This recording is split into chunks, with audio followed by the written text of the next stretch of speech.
Well, good afternoon, everybody. My name is Mark Lane. I'm the Associate Vice President for Communications at the University of Arizona Health Sciences. And welcome to what is our first Tomorrow is Here lecture here in Phoenix. We kicked off the series in Tucson last night, so we're happy to be here tonight. And Tomorrow is Here is really about what we believe at the University of Arizona Health Sciences as one of the strengths is how we're uniquely positioned to reshape the future of healthcare. We address critical global challenges through our relentless curiosity, the collaborative involvement across the professions, and really the intentional inclusion of diverse experiences and perspectives. And so the Tomorrow's Here lecture series will share twice a year, once in the spring and once in the fall, what we're doing in terms of our research, education, our outreach, our discoveries. So thank you for being here.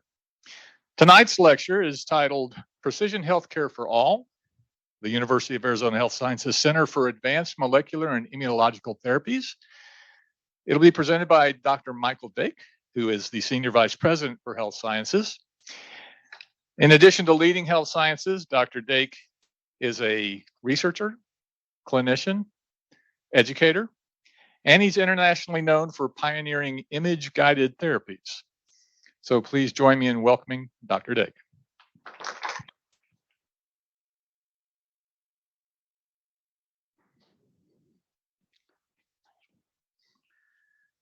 Thank you very much, Mark. Looks like our sound is working. You can all hear me? Great. It's, again, a real pleasure to be here. Last night in Tucson, I was not the lecturer. So last night in Tucson, we talked about what's on the horizon for COVID therapies. Very exciting stuff. But I think will be equally exciting tonight because this is a real project that I think we can all really generate some enthusiasm around. And I want to thank Anne Marie and Carolyn and Mark and everyone else who's helping us. We have a virtual audience as well, so I'm instructed I can't move more than one step on either side of the program or the podium or I'm off camera. So you won't see me wandering around too much. Great. And as Mark mentioned, Tomorrow is Here is a lecture series. It's part of our sort of, I guess, portfolio of lectures that we have. And some of you have been to Health Tech Connect. We had a recent one here in Phoenix. It was a huge success. And I think we'll now take a little summer break and be back in September, right, Anne-Marie? And we'll try and see if we can get that together, merge with AZ Bio and Venture Cafe. That was very successful last time. And so if you have not yet been to a Health Tech Connect, I encourage you. They're very exciting. Good programming, too. We've had some great programs. Okay, we have to start with a story. Everything starts with a story, and that's to get the hook into you guys. And my story is about William Coley. William Coley is currently recognized as the father of immunotherapy, although he wasn't an immunologist, and he kind of really wasn't aware of anything that we now know in immunology back in 1891. He was born in Westport, Connecticut. Actually, he was born in Saugatuck, Connecticut, which is a suburb of Westport. He majored in classics at Yale and then went to Harvard Medical School. And his first job was at New York Hospital in the city. And I would like to, it's a very interesting story that I'll share with you. I'm going to show you William Coley first here. So his first year on the job, he was presented with a patient named Elizabeth Daschle, who went by Bessie. She was 17 years old, and she came to him because she'd injured her hand. And when he saw her, he said, "Oh, you've injured your hand, but that's not the problem. You have a sarcoma." And at that time, the only way to treat a sarcoma of a limb was, basically to amputate. And so he, again, being a new physician, was not in any position to offer anything else. And he was a surgical oncologist, and they amputated her arm. And she died 10 weeks later of metastatic disease. Turns out Bessie was a childhood friend of John D. Rockefeller Jr. And that comes into the story a little later because John D. Rockefeller Jr. actually gave the initial money to start the Cancer Research Institute way back in the 1920s, and it's still around today. So obviously, as you can imagine, your first patient or one of your first patients having this type of result, he was very shaken by this, and so he immediately sort of retreated to the medical records of New York Hospital, and he researched, went through file after file, and he found this German immigrant named Fred Stein, who had a very large neck mass, and then somehow developed erysipelas. Now, many of you may not know what erysipelas is, but I bet you've heard of the term impetigo, maybe. And impetigo is the most superficial skin infection, which then, as it goes deeper, becomes erysipelas, and then it goes deeper yet, it becomes cellulitis. It involves basically the superkeratin level for impetigo, and then deeper erysipelas. And when he developed erysipelas, apparently this tumor went away. And he read the file. He couldn't really make a lot of sense of this. So he went out in the streets of Manhattan to try and find Fred Stein without any real idea where he lived or anything else. And he finally tracked him down, and there was Fred Stein with no tumor. And he went, wow, that's amazing. So he went back and found 47 other cases at New York Hospital where there was some relationship between an infection, in many cases erysipelas, and tumor regression. Now, as always, you may think you're first, but you're never first. And if you go back in history, James Paget's disease, for those medical types, he had sort of described this. And actually, Anton Chekhov, in his role as the writer, the author, in his role as a physician, actually had a case that he had recorded with a similar outcome of regression. So with these 47 cases, he figured out that this infection, which was due to Streptococcus A, and Streptococcus A is also responsible for scarlet fever. You may have heard of that, sort of now no longer something we deal with, but also the toxic shock syndrome of Streptococcus. So he basically made a gamish, a mixture, which was called Coley's mixture or Coley's toxin. And he found a patient named Zola that had come into the clinic, and he was actually an Italian immigrant, but he was also a drug addict, and he had a 10-centimeter mass in his right tonsil. And so this was the first patient that was subjected to try and induce this infection to promote the immune system to try and shrink this tumor. And it took 5 weeks of kind of injecting, every other day with things. Finally, the guy developed erysipelas, and within 2 weeks, the tumor was gone. The guy lived for 8 years later before he died of tumor recurrence. Needless to say, something this radical did not sit well with the medical community. And I think no real initiative like this has ever met with, there have been a lot of clearly individuals who are right-minded, et cetera, who would oppose things like this. And his main opposition was actually a New York hospital, was a physician named Ewing sarcoma. And Ewing said, this is totally hokum. And basically the treatment for sarcoma is radiation, and radiation only. And Coley argued, well, yeah, but you can only treat a localized area, and these people have have metastatic disease, and back and forth. But clearly the medical establishment was on Ewing's side. And because a lot of the work that, quite frankly, Coley did was anecdotal. And he injected a number of people, as you can see, with Coley's toxin, and actually 2 of them died. Well, when these people died, that was sort of almost game over. Everyone just jumped on him and said, you really can't, that's it. Radiation became the treatment of choice. And eventually, Park Davis, many of you may remember Park Davis. Park Davis at one time was the largest pharmaceutical company in the United States. Anyone from Detroit? Yeah, there you go. So at the corner of Gratiot and Woodward Avenue was the first pharmacy run by Samuel Duffield, who was a physician as well as a pharmacist.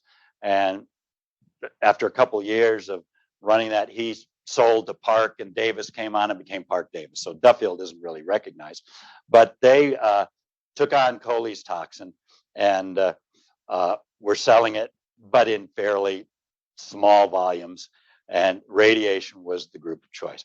And then something happened in 1968, which was the Kefauver-Harris Amendment to the Food, Drug, and Cosmetics Act of 38. Before then, all you had to prove was you're safe. With Kefauver and Harris, Estes Kefauver, everybody remembers him, but the other guy was Orrin Harris from Arkansas. Kefauver was from Tennessee. They said you have to be effective. You have to prove as a new drug that you have some effect. And that put basically an end to Coley's toxin. Parke Davis became bought out by Warner Lambert in 1970. Warner Lambert was bought out by Pfizer in 2000. In 2008, Pfizer bought the rights to Coley's toxin from another company that was making it. So the whole thing goes around. I show this thing in the middle, which is kind of interesting because this is talking about Group A strep and how the FDA is not going to allow this anymore. And it's signed by Donald Kennedy. Donald Kennedy was president of Stanford when I first went there, and was a biologist and was the editor of Science magazine, as you may know. But you see his signature there when he was FDA commissioner. So it turned out, end of story, that his two daughters carried the shield after he died. One of them, Helen, actually got this money from John D. Rockefeller to start the Cancer Research Institute, which is still alive today and focused on immunological therapies to treat cancer. So it's sort of an interesting story. Going back, what is immunotherapy? Well, it obviously involves the use of substances that stimulate or suppress, or in other words, might just be modulate targeted cells or the immune system in general to help the body fight things such as cancer, infection, and other diseases. Molecular therapies, which is the other sort of arm of CAMI, uses drugs and other substances to target specific molecules involved disease progression. The current landscape is just exploding right now. There's rapid growth in research investment and increased formation of academic and industry partnerships around the world, not just in the US. There's not a field probably that is explosive right now between immunotherapy. Well, the fields of immunotherapy and genome modification merging together that's about, you can't be any closer to leading edge than that. And so we're going to see all this diversification of drug classes and different types of combination therapies, delivery mechanisms, monitoring, and suffice it to say that, in the future, pills and syringes are going to be obsolete, and going forward, I think you're going to see a wide array of therapies that are going to be vastly different than the past generation ever had. Okay, we'll sit back past William Coley. This is an example from our cancer center of a UA alumna, Molly Cassidy, healthy, active, mother in her 30s, suffering from a relentless head and neck cancer. She enrolled in our cancer center clinical trial, which studied a personalized cancer vaccine combined with an immunotherapy drug.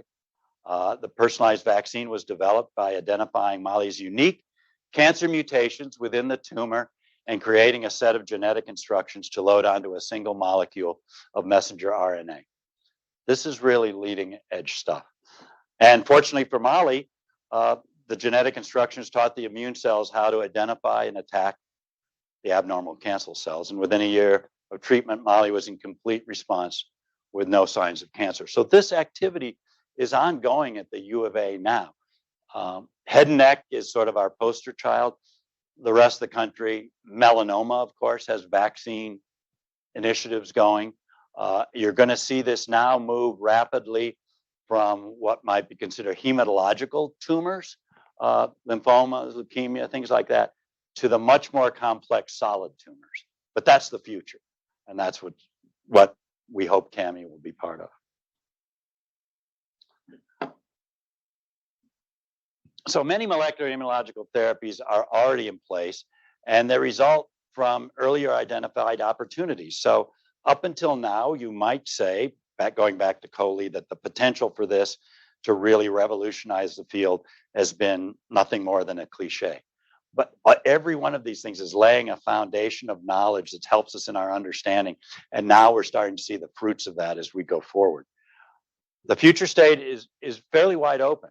And we at the U of A and with CAMI, and again, CAMI is meant to be tremendously ecumenical. We want to have affiliates and associates from all the academic institutions in the Valley, but also TGen, et cetera. We want to investigate these multiple areas. Determinants of immune network homeostasis and dysregulation. Why, what goes haywire with our immune system, but more importantly, why? What's the next generation of immune profiling and phenotyping so that we can actually sort of do real-time understanding of what your immune system is up to? What's it responding to? How active it is? I mean, we all know that as you get older, you respond less to a vaccine. Kids, they're very responsive to vaccine. If you're over 85, as you note, the doses of the vaccine have to go up and you're just less responsive. But that doesn't mean everyone who's 70 years of age has the same response. Doesn't mean we don't understand those individual variations, and we want to do that. And then these areas of immunoengineering or immunoediting, that's something that I think is going to be critical. When I talked about genome editing combined with immunotherapy, that's what I was referring to. And then these three areas that I think form the anchor, and I've left them quite broad: cancer, autoimmunity, and you're familiar, I'm sure, with many autoimmune diseases, from Crohn's to Hashimoto's thyroiditis to rheumatoid arthritis to lupus, and on and on and on, and infectious diseases. I've kept them broad because we have committees within our CAMI Advisory Council now that are looking at very seriously at what programs we should be involved in. Not so much what we need to be involved in, but what we're not going to do, what we're not going to be redundant with other programs. We want to pick the sweet spot where we can really contribute and have a benefit for patients. So that's right now the most active area of our program development team. And I'll show you them in a minute.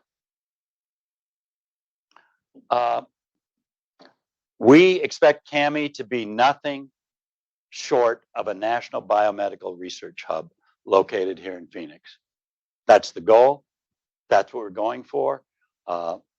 We expect it. And as I said to the group earlier, if you will it isn't a dream. And we have, these are the renderings, some of the renderings that it's a 10-story building. Within the building, there'll be 2 floors dedicated to biomedical engineering. They will have graduate students. It'll be degree granting programs housed there. The rest will be labs of CAMI. And there'll be a companion building on the same area, and I'll show you the plot of land in a second, that will be developed as really an area where startup companies and incubators and accelerators will exist. This is meant to be something that's not traditionally go by the academic rubric, but rather will be an institution that's a much more of a sort of a hybrid, like the Broad Institute, where you've got really this meshing together of biotech and bio companies and academics.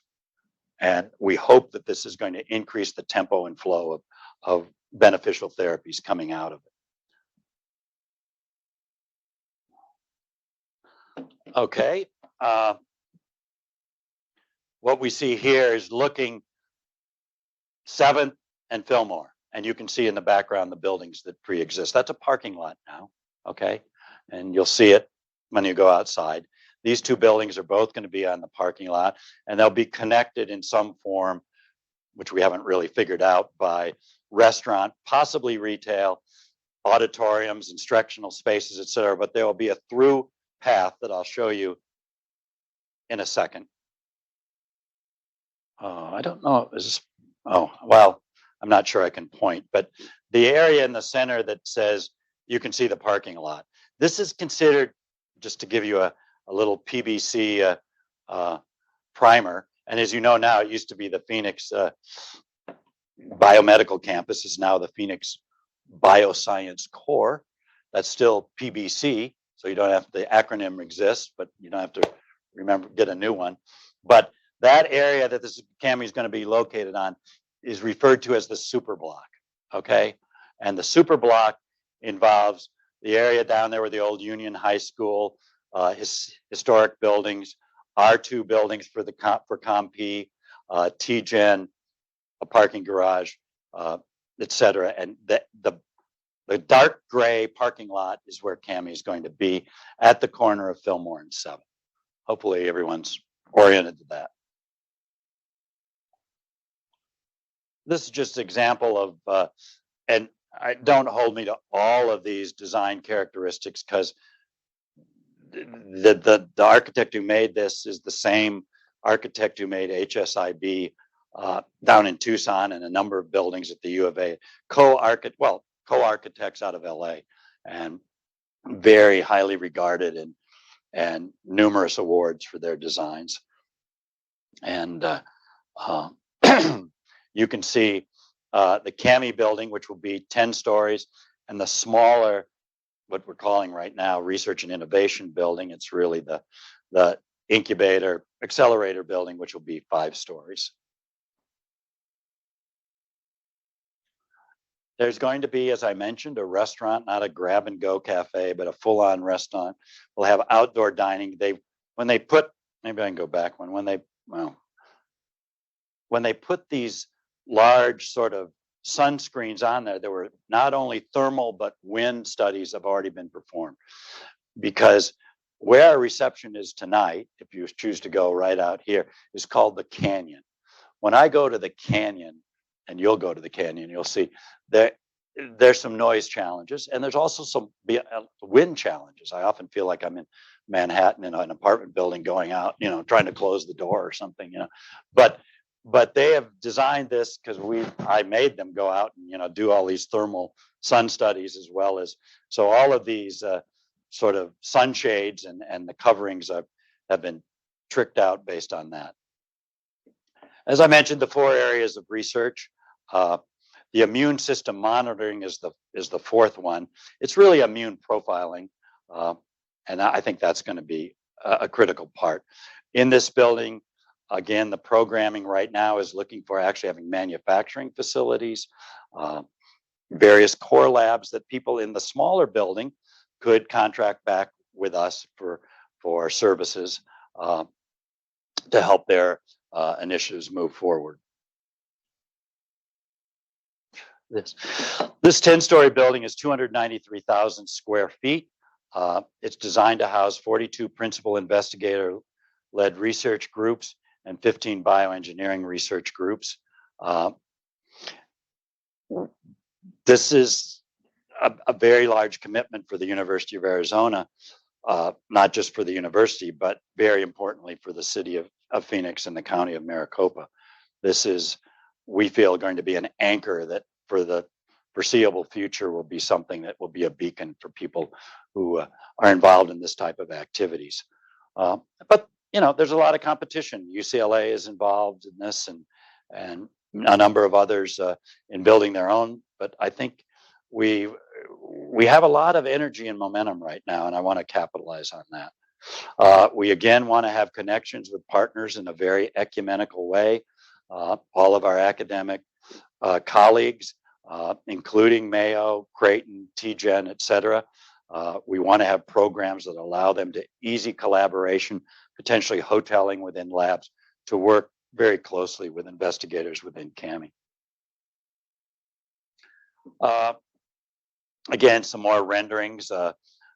This mesh on the outside is actually aluminum, but painted white.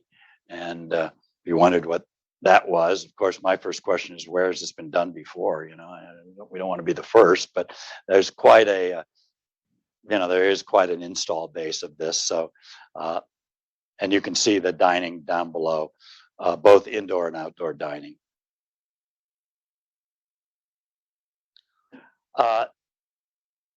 We commissioned a formal white paper with an ROI analysis by Rounds Consulting, Jim Rounds. Jim Rounds is on our advisory committee. That final report is in now. Anybody wants it, happy to provide it, because the results were astounding. Preliminary estimates show a return on investment of 2.5 to 1, which is remarkable. He estimates 150 plus newer relocated companies, 7,500 new high-paying science-related jobs, 13,000 support jobs, and 4,000 construction jobs.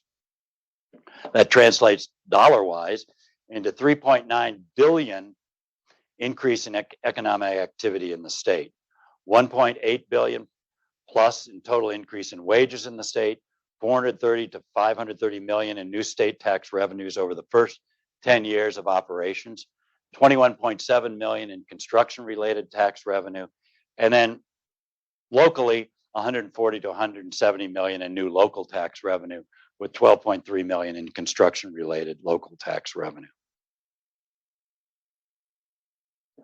As I mentioned, we've had ongoing for almost 3 months now an advisory committee, which is very diverse, formed in March, and the subcommittee meetings are ongoing. The 3 areas of focus are leadership and organization. So they're also charged with how we relate to our colleagues and peers at other institutions, and also on the lookout to starting a formal search for director and division heads. Program and development, which is the largest subcommittee and very, very active. There's a day go by that I don't get an email from that subcommittee. And again, they're looking at what we should focus on and what we should not focus on. And then the space design and construction group. And again, now we're starting to pull the seams together with having joint meetings between program and development and leadership. If they decide we want to do this and the leadership is after somebody else that doesn't do that, that's a non-starter. Likewise, program and development and space design and construction. What do we need to have? We talked about GNP, we talked about various clean labs, et cetera. All of the people on this advisory committee are experts in their respective fields. We have some from business, some from government, some from education and commerce. So here's our first group. This is the leadership and organizational group, and there are a lot of people there you probably recognize. Deepta Bhattacharya, who gave the Tomorrow is Here lecture last night down in Tucson, is the chair of that group, which includes Rich Carmona, former Surgeon General, Mayor Kate Gallego of Phoenix, Eric Ryman, who heads the Alzheimer Institute, Rashna Shroff, who runs all the clinical trials in the Cancer Center down in Tucson, and Brad Malnick, who from Quarles and Brady. This is the program and development group. Again, they are mission critical to the whole, and sort of set the tempo of where we're going to go. Kara Chris, now at Blue Cross Blue Shield, Karen Terazaka Hastings from College of Medicine Phoenix, Emmanuel Katsanis from College of Medicine Tucson, Mike Coons, PhD, College of Medicine Tucson, Mike Lee from the Red Mile Group based in New York, and Tim Marlowe, PhD, College of Medicine Phoenix. Also includes George Post, who's heading this group from ASU. So I told you, very ecumenical. We're keeping everybody involved. Nat Soper, who's the chair of surgery here in Phoenix, Joanne Sweezy, who's head of the Cancer Center, and Frederick Sandhausen from here in Phoenix. And then the final group is the design and construction. Chris Klimbatsky from Phoenix, Ken Knox is chairing that group from Phoenix, Janko Nikolic-Zugic, head of immunobiology, College of Medicine Tucson, Jim Rounds, Jason Wertheim, who's the head of research at College of Medicine Tucson, and Mike Warby from the College of Science at the U of A. So these are the people who are sort of charting the next steps for CAMI. I think I want to make sure before you leave that, because I was telling a few people before that it always can start with a story, but at the end of the day, everyone kind of wants to know, how is this going to relate to me? How is this directly going to affect me? How is this going to impact my family? That's what a lot of people want to know. So I want to share with you what I hope CAMI will emphasize. My hopes are that it's going to provide opportunities to accelerate the development and delivery of revolutionary treatments for the management of cancer autoimmune and infectious diseases. It's going to prioritize early translation of trailblazing CAMI research programs to clinical care first and right here in Phoenix. That's what we want to make sure that you take away with this. This is not something that's a science fair project that's going to go offshore or somewhere else. In addition, we want to stress local outreach to inform the community members of advances in immunotherapy that are available right now that they may not be aware of. And this is going to involve public programming to engage Arizonans with CAMI, and its work at the intersection of these two fields that I mentioned are exploding: immunotherapy and genome modification. So, how you can be part of CAMI and advance the research that fuels tomorrow's cures. Number of opportunities, depending on what your interests are. There are key people opportunities, there are key space opportunities, there are key laboratory opportunities, and we really would welcome your engagement and your involvement. So we're going to have some questions and answers, and I can help you with any of these, but we are basically fundraising not only for the building, but for the programming and these key people opportunities and key space opportunities. So if there's something you see there that might pique your interest and would like to talk more about it, please don't hesitate to contact me, and we'll start a dialogue, see how you can get better involved. So with that, questions, discussion. Thank you.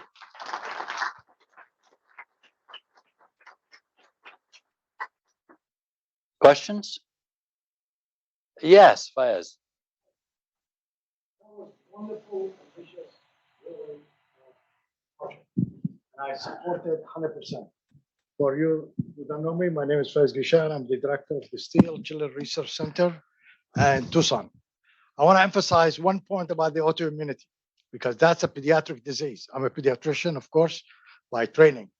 So one area need to be addressed is the area of prevention of autoimmune diseases.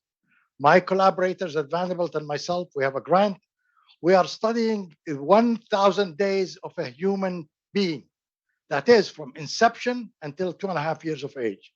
That area, studying microbiome of the gut of these babies and diversification of their microbiome at that age. We have animal studies to suggest we can prevent autoimmune diseases in adulthood. So that's one area need to be addressed in this equation of the autoimmunity story, because it is hard when you have an adult and you treat him with rheumatoid arthritis like Crohn's disease. It's a structuring disease at that time. It's a damaging disease. But the early on is inflammatory disorder, inflammatory disease. And if we can prevent that progression, that will be a major advance. Thank you. I just want to point out this idea. Thank you, Fayez. Appreciate your thoughts and comments. And Fayez just came off very successful fundraising by the Pandas and others. So congratulations to you. Thank you. Thank you, sir. Other questions? Well, we're going to have a reception. Anne-Marie, anything from virtual? No. Good. Oh, you ran up In the back? Yes. Wait, there's a microphone running your way. It's coming.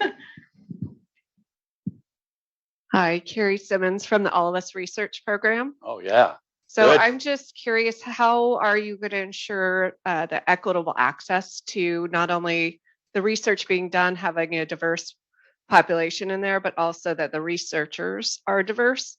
And then also, do you know what your possible opening date is? Great question. I can't really give you except to tell you completely and genuinely that we're very sensitive to diversity issues, and I can promise you those will all be taken into consideration. I'm glad you mentioned All of Us, because All of Us we just had the CEO of, I don't know if you were down there, of All of Us in Washington, who Fayez was the head of all personalized medicine biomed at Vanderbilt, was just out with us, and he, is very complimentary of all the work you're doing. As you may know, that partnership is leading the country with over 52,000 enrollees in the All of Us project and already generating incredible information. I mean, stuff that just you shake your head. The preliminary stuff, for example, 60% of adults have some immune condition or mutation that will affect drug metabolism and effect. You know, obviously all different sorts of drugs, but 60%, that just floors me. I would never have thought that. So already coming out of this is a lot of very interesting stuff. So back to when will it open? Well, I'm happy to tell you that we're not going to wait for the building to get built. In other words, in the BSPB, the Dean Reed is here. We have labs that we will initially start in. There's also the second floor is a shell space that we have money that we can build out. We're ready to go. It's all set to go, build out, and then that will revert to College of Medicine Phoenix for them when we move into the CAMI building. So in terms of once we get squared away and hire a director and the division heads, we will start moving. So, but it won't be in that building you saw.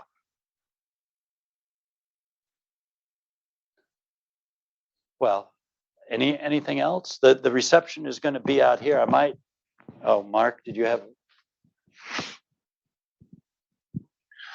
So you mentioned the involvement of a broad group across the committees. Can you sort of share any insights into their perspectives, their response to CAMI and sort of what they see, since they're sort of on the front lines of delivering sort of the guidance? Well, let's see. Brad, can you talk off the cuff? We've got a member of the committee here. We probably, and Chris is here, and they're on different committees. So go ahead, Brad, and then toss it to Chris. While we're getting the microphone back there, I might just say that I truly believe that this biomedical revolution we're talking about is about to change everything. I don't know what else I can say, and you have a chance to make it happen, to be involved in making it happen. And you know, in the 20th century, we changed medicine. In the 21st century, we're going to transform the very meaning of medicine. That's clearly in the cards, and that's, I think, exciting. I think never in medical history have the prospects for health been so bright. I mean, I think that this is not just treating disease, but predicting and preventing it altogether. So that's what CAMI is about. And Brad, you got to. Yeah, sure. Hey, so great to be with everybody. First off, I just wanted to say what an honor it was to be selected to be on the advisory committee and then to be part of the leadership team for that subcommittee. It's just a remarkable group of people. The other thing I'd be remiss is in not saying thank you. My daughter was one of the models at Panda, and she had the skateboard at the end of the part. So that was Mabel, who is a little bit of a rock star in her own right. So so on the leadership subcommittee, we've been focused in on obviously broad principles, philosophies, and thinking about executive director engagement with key stakeholders and really kind of expanding this to make sure that this is a community asset and kind of broadly understood so that all the key stakeholders really understand it and can get engaged if they want to. In terms of the executive director, I'll probably talk a little off script because I don't actually have a script, Dr. Dake. I think about someone who's an ambassador, someone who has the right academic background and the right kind of industry kind of connectivity, because I think the way it's currently being envisioned is to someone that's going to have a really comprehensive sense of how to drive this. So that's just me talking out of school based on some of the things we've discussed. That said, we're processing through the process. And as we all know, that takes some time, but really excited to be a part of it. And thank you so much. Yeah, maybe pass it over to Chris, who's on the design construction. I will say that leadership group has helped. We have a number of Miss Lori Glimpsher, who's the CEO of Dana-Farber in Boston, has helped us. We've got a list of names. We've gone through them. We'll go through them again. We're looking for a particular phenotype who really is going to be interested in having all boats rise and really being a collaborative throughout the CAMI project, and it's not just going to be focused on their particular lab. Go ahead. Well, thanks for the opportunity to say a few words. I moved here a year and a half ago from San Diego, and one of the reasons I moved here was because of the promise of the future of academic medicine and science here in Phoenix. And this is a great example. It's much bigger than I ever thought it could be. And I guess tomorrow is here for me. But so as far as our committee work is concerned, we, and Ken was here, but he's the chair of our committee, think about space and how much space we're going to need to do the various jobs that are going to happen in this new center. And importantly, I think that the committees worked, as Dr. Dake said, in a little bit of on their own, on isolation for a month or two. And then he got us together, some subcommittees and such. And that's where the catalysis really happened. That's where the sparks really flew. And we started being able to talk about what kind of people are going to be here. And so, you know, it's really the building is fantastic and the restaurant's going to be wonderful, but without the people, it's not much. So we're looking forward to the people filling the spaces that our committee has been involved with. So thank you very much. I'm so thankful you mentioned the restaurant. That food service, as many of you know, is my big deal. If you get people to eat together, it works. When I was at the University of Virginia, coming from Stanford, at Stanford, they have just this gorgeous center called the Clark Center, which sort of forces interaction. So you might have a geologist next to a urologist, next to a botanist, you know, and it's supposed to sort of make, you know, intentionally kind of get you to think about things you normally don't think about. But they asked him everyone rated, what was the number one thing you want in this building, which was designed by Norman Foster. If you're an architect guru, it's just absolutely gorgeous. And number one on everyone's was a gourmet restaurant. And they said, well, you can't have a gourmet restaurant, but you could have a restaurant. So I went to Virginia and I couldn't even get a coffee cart. They thought this was some California nut. I said, we need to have a coffee cart, you know, so people can at least go around have coffee together. And they thought this is way too much, you know. But here at CAMI, we're going to have a restaurant. So thanks, Chris, for that. Well, if no other Dake, question, I have one more question. one more question. Yes, Bernadine online had a question. She said, first of all, she said this is incredibly exciting, but is there discussion regarding bringing key departments from Tucson to have Phoenix representation in order to support these initiatives? For example, tech launch, RDI, or pre-award Yes. services. Well, certainly the activities in the second building, the accelerator, the incubator, that's going to be an RII tech launch forge. All of those people will be in there. There's talks with other people. This is really trying to put together a sort of consortium that can start this thing on, just light a fuse and start it on fire. There are a number of things, you know, in Phoenix that we don't quite have fully developed, but that doesn't mean they won't fully develop. And that's what we're all focused on here. And a number of different business agencies are certainly helping. But yeah, absolutely.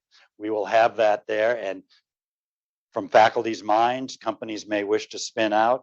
They can spin out to the building next door, or they can go anywhere they want. Likewise, a company in Mesa that wants to be down here and take advantage of everything we have, they'll be allowed to come down.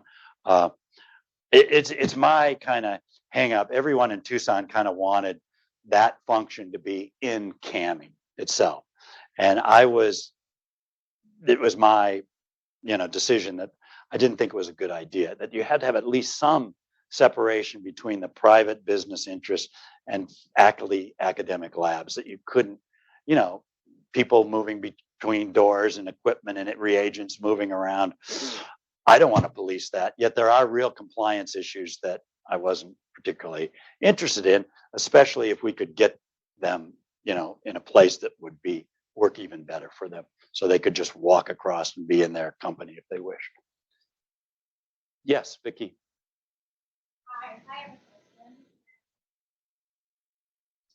UA Health Sciences is training our future healthcare professionals who are going to care for all of us someday.